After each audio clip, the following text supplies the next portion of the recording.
My name is David Lan, and I'm the producer of Amal. After you hook people into the migration or refugee issue, how does Amal continue to generate this conscience on children and their parents? What's the plan of keeping this idea going besides having Amal go around? Okay, the education side of it is very important part of it. So the book, which will be distributed to the schools here, is a big part of it. So you meet Amal, and then you can think about the meaning of her journey, her visit, her story, with other people, with your class, with your school, with your teachers. So that's a big part of it. But I guess, the way I think about it is that there is a conversation happening all the time about 100, 1,000, 1 million subjects. Migration is a big subject, and people are talking about it in the newspapers, on television, the social media, all the time, non-stop.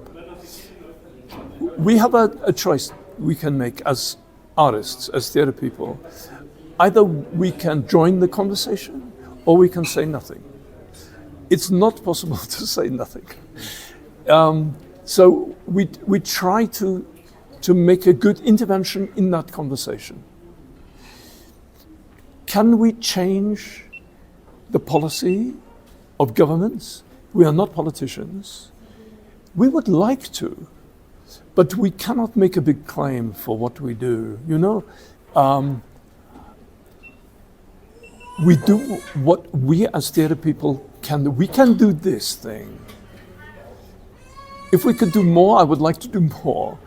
But we do the thing we hope we know how to do. And when this started, it started as a very small thing.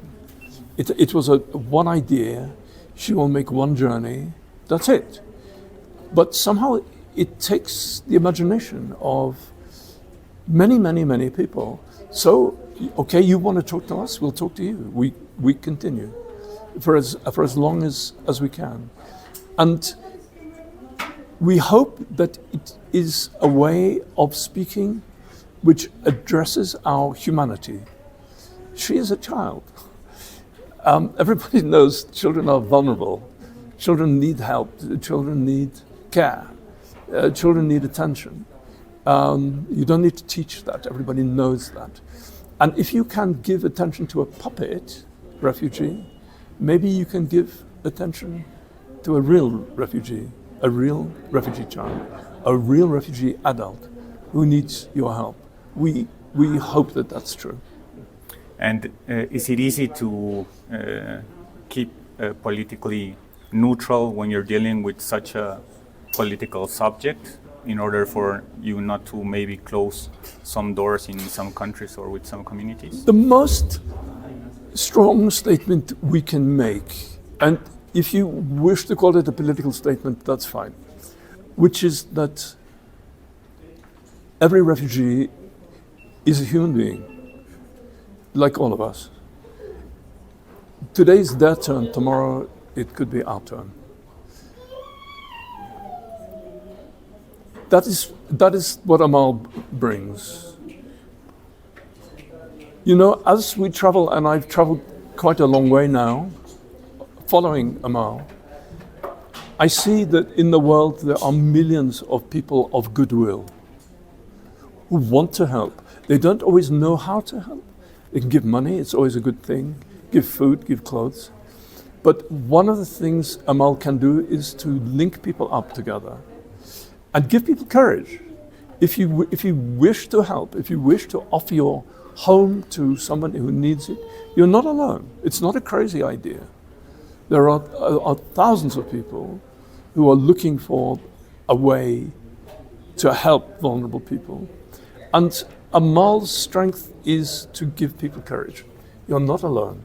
You are part of a long journey. Tens of thousands, hundreds of thousands of people. Is that a political statement? Yeah, perhaps.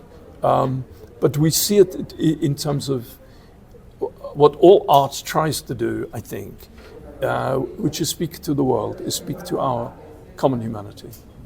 Could you share with us what personal fibers maybe this issue on refugees or even migration, even though it's not linked to any armed conflict, what personal strings does it strike in you?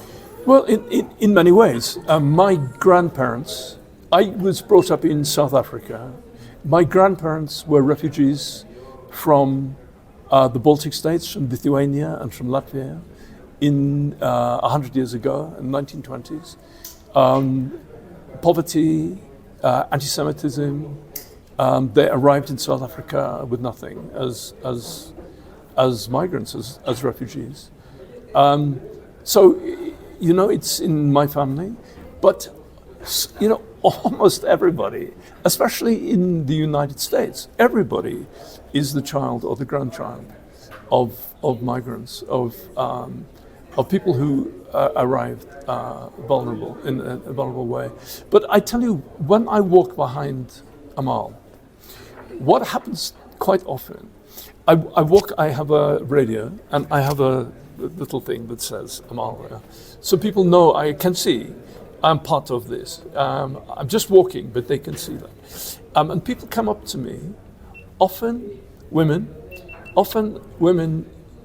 in the middle age, 50, maybe early 60s, and they say to me, "Are you part of this?" I say, "Yes, I'm part of this." They say, "She is me. That's me." And they cry. You know, the way we try to see this is we take the representative of vulnerable people, we place them in the center of a village or town or a city. If we're in Paris, we want to be in the center of Paris. If we're in Mexico City, we want to be in the center of Mexico City, and we celebrate them. We say, enjoy the pleasure of being with somebody who needs you, even for a short while, even for 10 minutes. Maybe it changes something.